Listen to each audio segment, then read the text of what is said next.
The airport hummed around me. Thousands of people rushing to their gates, chasing their own stories. But mine? Mine was about to collide with a truth I'd spent 24 years not knowing existed. The man sitting beside me had just signed away millions. And somehow, impossibly, my name was written all over it. Let me take you back to the beginning of that day. I was sitting at gate 42 in AX. My camera bag pressed against my ribs like a protective shield. The flight to Prague was delayed again, and I'd already finished my coffee. Scrolled through my phone twice and watched at least a dozen emotional airport reunions. Being a photographer meant I noticed things other people missed. The way a mother held her child's hand a little too tight before saying goodbye. The business traveler who kept checking his watch. Jaw clenched with stress. The elderly couple sharing a sandwich. Completely content in their silence, I noticed everything. Except I didn't notice him at first. He appeared suddenly. Like important people do, surrounded by an invisible force field of "don't bother me." Expensive suit, silver watch that probably cost more than my car. He dropped into the seat right beside me even though there were dozens of empty seats nearby. His assistant, a nervous young woman clutching an overstuffed leather folder, hurried after him. "Mr. Ellison, the Zurich contracts need your final signature before." She didn't finish. Her heel caught on something. And suddenly papers exploded everywhere, flying, fluttering, scattering across the gray airport carpet like shocked birds. "Oh God, I'm so sorry," she gasped, dropping to her knees. Instinct kicked in. I set my camera bag down and bent to help gather the chaos of documents. My fingers closed around a thick stack of papers. And that's when I saw it. The signature, bold black ink. Confident loops, and underneath it, a printed name that made my heart stop. Grant Ellison. But it wasn't his first name that froze me. It was his last name, Ellison. My last name.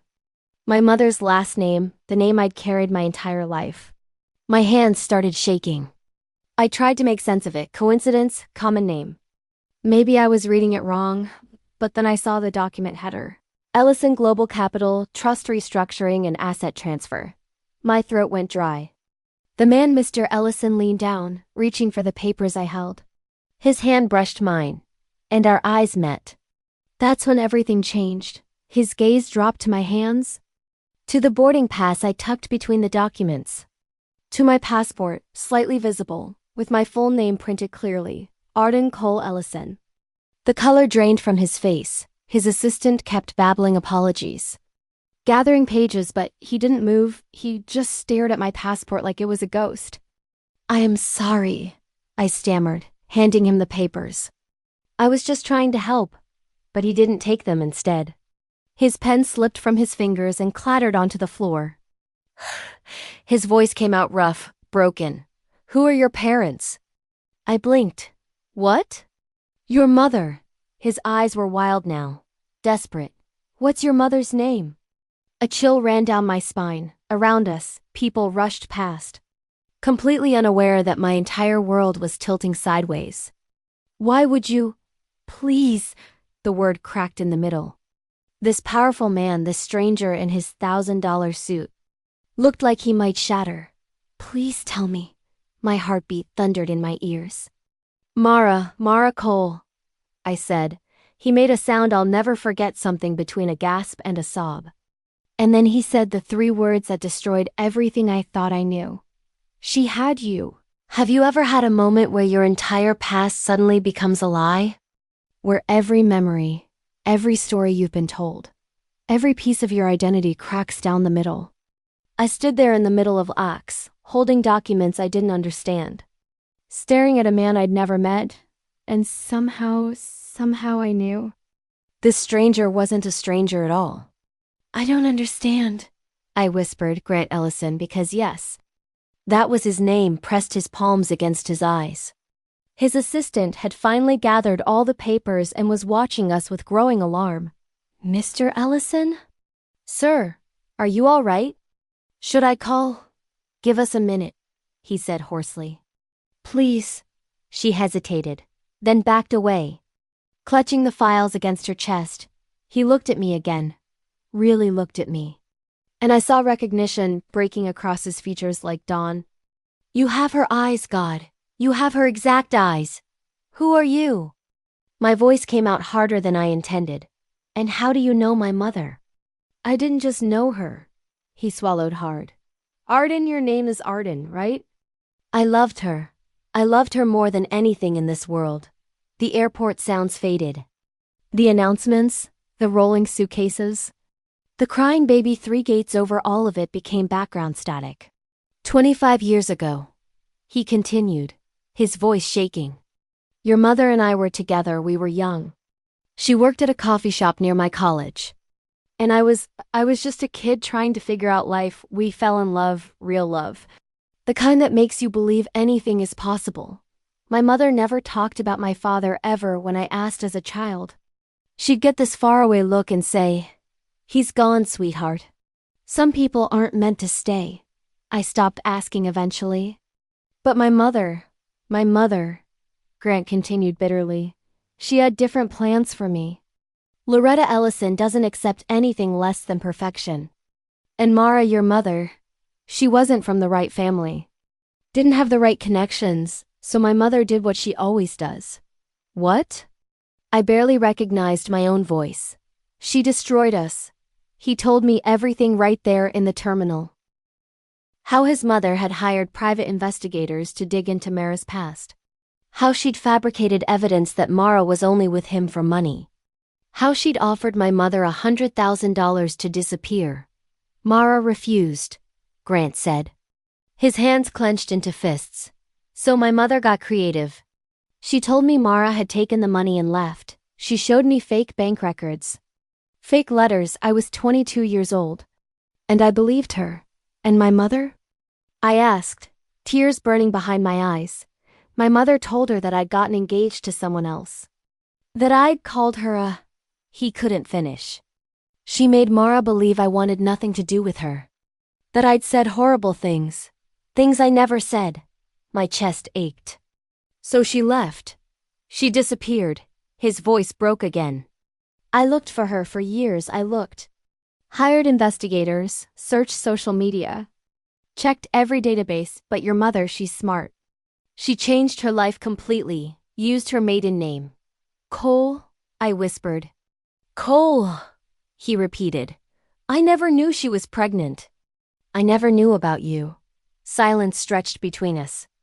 Around us, a gate agent announced boarding for a flight to Miami. Life kept moving, oblivious. Why now? I asked, why are we meeting now? He laughed, a bitter, broken sound, and gestured to the documents his assistant still held. Because apparently the universe has a twisted sense of humor. Grant explained it to me like this. His company, Ellison Global Capital, had grown into an empire, billions of dollars. International offices, investments in everything from tech startups to real estate. And now at 53, he was restructuring everything, preparing for retirement. Setting up trusts. Organizing his legacy. My lawyer suggested creating a private family trust, he said. Something separate from the business. A place to secure assets for future generations. They asked me to choose a name, something meaningful. He pulled out one of the documents his assistant had dropped. Pointed to the header. The Cole Trust. My breath caught. I named it after her, Grant said softly. After Mara, I never forgot her. Never stopped loving her. It's been 25 years. And I still think about her every day. So when they asked me to name this trust, this thing that would hold a significant portion of my fortune, I chose her name. The only name that ever mattered. He'd signed the final transfer documents 10 minutes before I'd sat down beside him. Millions of dollars transferred into a trust carrying my mother's maiden name. My last name, and then, inexplicably, her daughter had appeared beside him in an airport. Holding those very papers. Something my mom always says. When fate wants to bring people together, it finds a way, anywhere, anyhow. His eyes filled with tears. We sat there for a long time. Eventually, his assistant brought us coffee. My Prague flight started boarding, but I couldn't move. There were so many questions, so many missing pieces. Does she... Grant's voice was careful, afraid. Does she ever talk about me? I thought about my mother, about the sadness she carried like a stone in her pocket, about the way she'd never dated, never remarried, never even seemed interested in trying. Now I understood. She loved you, I said quietly. She still does. I think that's why she never moved on. Grant covered his face with his hands. I have a son, he said after a moment. Elias, he's 22. My wife Vanessa and I divorced 5 years ago. But we have Elias, he works for the company, he's being groomed to take over. The way he said it made something cold settle in my stomach. He doesn't know about me, I guessed. Nobody does. Grant looked at me helplessly. I didn't know about you until 10 minutes ago. Your mother, I said. Loretta, she never accept this. No, his jaw tightened. She won't, my final boarding call echoed through the terminal. I have to go, I said, but I didn't stand up. Let me give you my number, Grant said urgently. Please, we need to talk more. You need to meet, there's so much to figure out. I need to talk to my mom first. I grabbed my camera bag. She deserves to hear this from me before anything else happens. He nodded. Pulled out a business card with shaking hands. Call me please, I've missed 24 years of your life. I don't want to miss another day. I took the card. Our fingers touched, and suddenly this impossible thing felt real. I didn't go to Prague, I got on a plane to Asheville instead.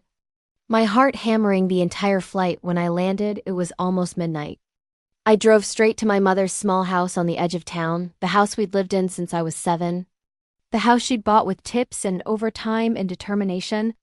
The lights were off, I used my key and found her asleep on the couch. Reading glasses still on. A book open across her chest. She looked so peaceful. So unaware that I was about to crack her whole world open.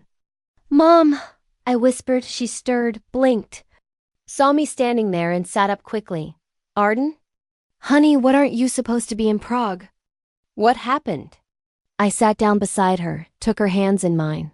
I met someone today, I said. At the airport. Okay, she looked confused. Who? I pulled out the business card, watched as her eyes focused on the name printed there. Grant Ellison, CEO, Ellison Global Capital. The book slipped from her lap and hit the floor. All the color drained from her face. Her hand started trembling in mine. No, she breathed. No. That's not how did you... He was sitting next to me at my gate. My voice cracked. Mom, he's been looking for you, for us, he never knew. He never knew I existed. That's not true. She pulled her hands away. Standing up shakily. Arden, he left. He chose his family and he left. He didn't. I stood too. His mother lied to both of you. She told him you took money and ran. She told you he said terrible things. She destroyed you both because she didn't think you were good enough. No. But her voice was breaking. No, I saw the bank records. Fake. All of it was fake. Tears spilled down her cheeks. Why are you telling me this? Because it's the truth, Mom, because he still loves you. Because he named his trust after you, because fate literally dropped me in his lap today. And I think we're supposed to fix this. She sank back onto the couch, sobbing. I held her while she cried, years and years of grief and anger and loss pouring out all at once. I tried to find him, she whispered eventually. When I found out I was pregnant, but his mother Loretta, she threatened me. Said she'd destroy me if I ever contacted him. Said she'd take you away from me if I tried, so I ran, I hid, I gave you the safest, smallest life I could. You gave me everything, I said fiercely. But Mom, you don't have to run anymore. The next morning, I called Grant. He answered on the first ring. I told her, I said. She's ready to talk to you. The sound he made was pure relief. When? Where? I can fly there today. Slow down. I couldn't help but smile a little. This is complicated. We need to do this right. We talked for 2 hours. Made a plan he'd come to Asheville in 3 days. Giving my mother time to process, time to prepare. But then he said something that made my stomach drop. Arden, there's something you need to know. My mother Loretta, she's already asking questions. My assistant mentioned your name in a report, and now, he paused. She's investigating you. What? She has people, lawyers, private investigators. When she finds out who you are, what you are to me, she fight this. She fight you. I thought about the trust. The signature, the fortune that now carried my name. Let her come, I said quietly. I'm not afraid of her. But I was. I was terrified. 3 days later, Grant Ellison knocked on our door. My mother opened it with shaking hands for a moment.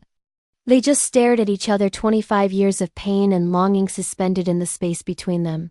Mara, he breathed. Grant, and then they were holding each other, crying. Saying all the things they should have said decades ago. I stood back and watched.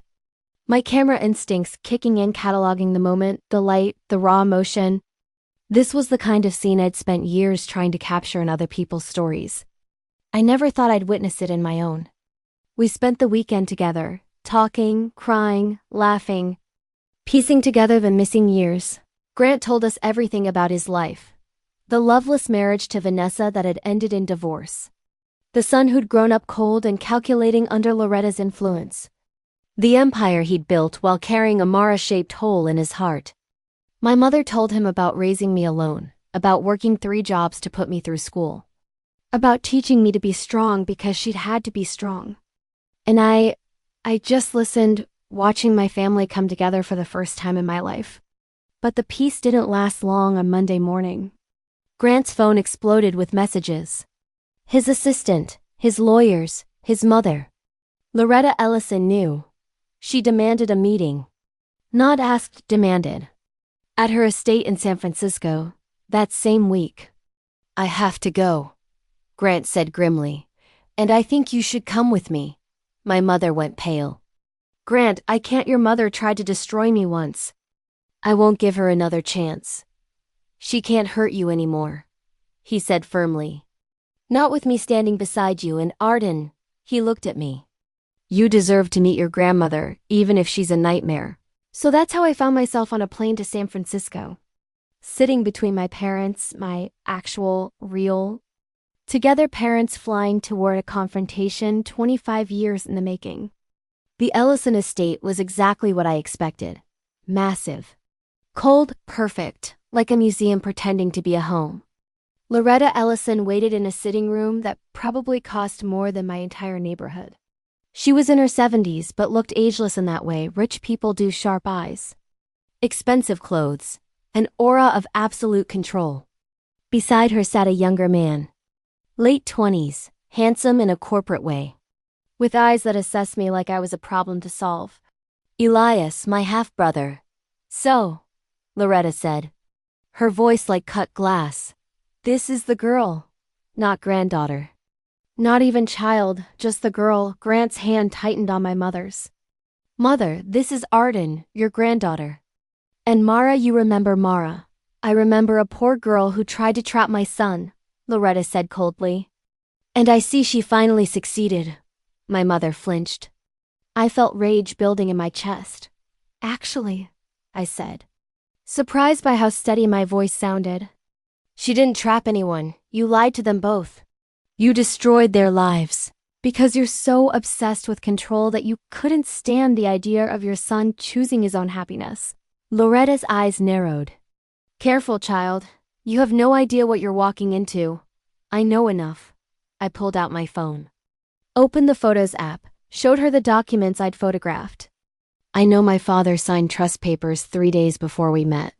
Papers transferring millions into the Cole Trust, my last name. I know fate put me in that airport. And I know you're terrified because you can't control this. Elias leaned forward. The Cole Trust is a family trust, and you... He looked at me with barely concealed disgust.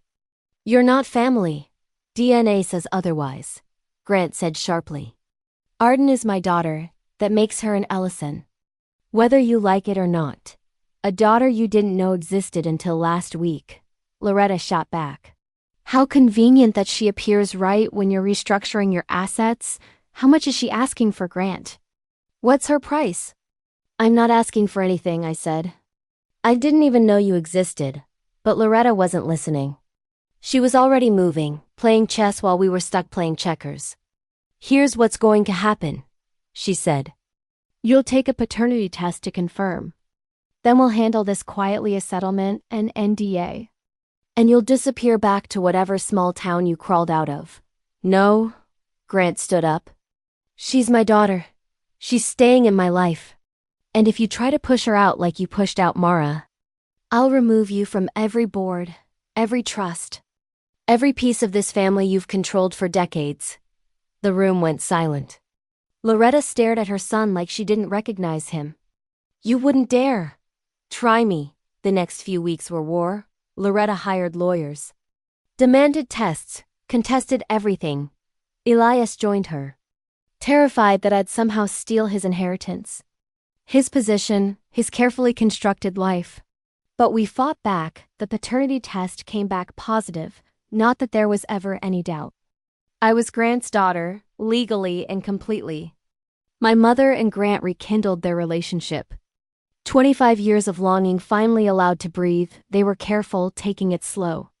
But watching them together felt like watching two halves of something finally become whole. And me? I learned what it meant to be an Ellison. Grant introduced me to his world board meetings, charity galas, business dinners. He wanted to teach me everything, to make up for lost time. He wanted me to have a place in the company, in the family, in his life.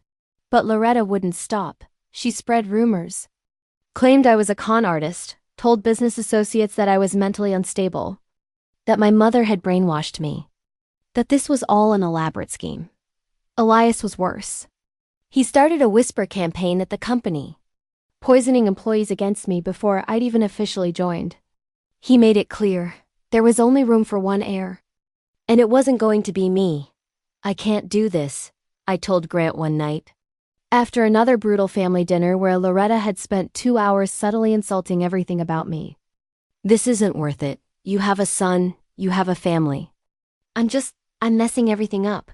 "You're not messing anything up." Grant took my hands.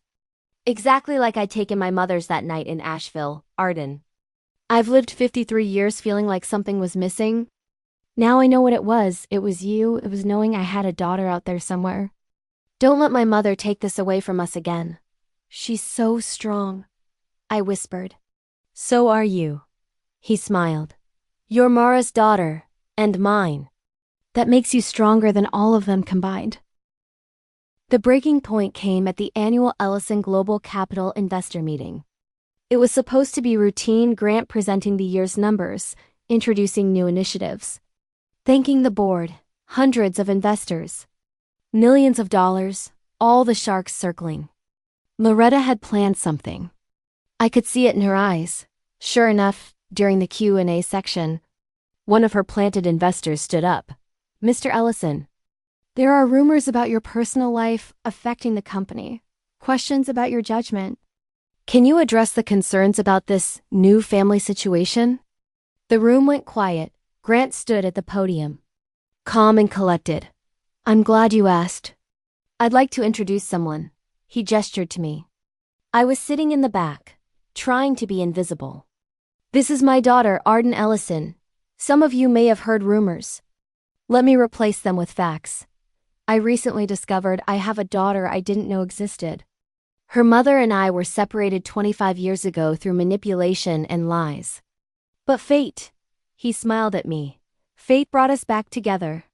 Arden is brilliant, talented, and represents everything this company should stand for: integrity, creativity, and resilience." I felt tears burning. "And I'm proud to announce that Arden will be joining Ellison Global Capital as creative director of our new media division. She'd be building something entirely her own, a department focused on storytelling, visual media, and authentic connection. Because that's what she does. She tells true stories." The room erupted. Some applause, some murmurs, some outright shock. Loretta looked like she'd been slapped. Elias looked murderous. But Grant just kept smiling at me, proud, unshakable. Later in the hallway, Loretta cornered us. "You're making a mistake," she hissed at Grant. "She ruined everything we built." "We didn't build anything," Grant said quietly. I built this company with my work, my vision, my risk. You've controlled it, manipulated it, used it for your own power games, but it ends now, Mother. Arden is my daughter. She's family, and if you can't accept that, then maybe it's time for you to step back. For the first time in her life, Loretta Ellison had no response. It took 6 more months, but slowly, things shifted. The board accepted me, some genuinely. Some just because Grant made it clear this wasn't optional. My media division took off, bringing in younger investors and fresh energy to the company. My mother and Grant got engaged, no big announcement. No press release, just the two of them, finally getting the happy ending they'd been denied 25 years ago. Elias stayed bitter. But with Loretta's power diminished, he couldn't do much except watch as I built something real and meaningful within the company and Loretta herself.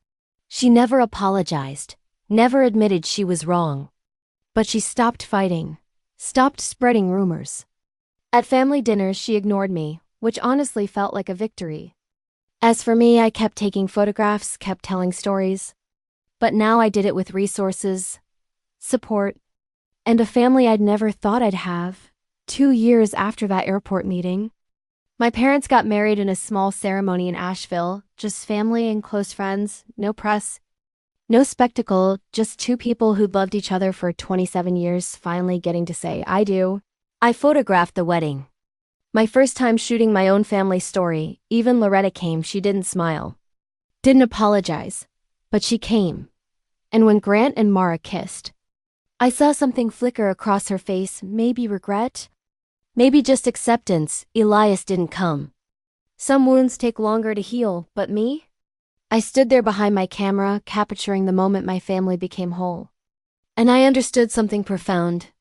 Revenge isn't always about destruction. Sometimes the best revenge is simply becoming the person others tried to prevent you from being. Some people spend their whole lives searching for where they belong. I found mine in a signature I wasn't supposed to see, from a father I wasn't supposed to meet, in a trust that carried the name of a love that was supposed to be forgotten. Fate doesn't ask permission, it just finds a way. Arden Cole Ellison. Don't miss out, turn on the notification bell. Thanks for being here, and I'll see you in the next video.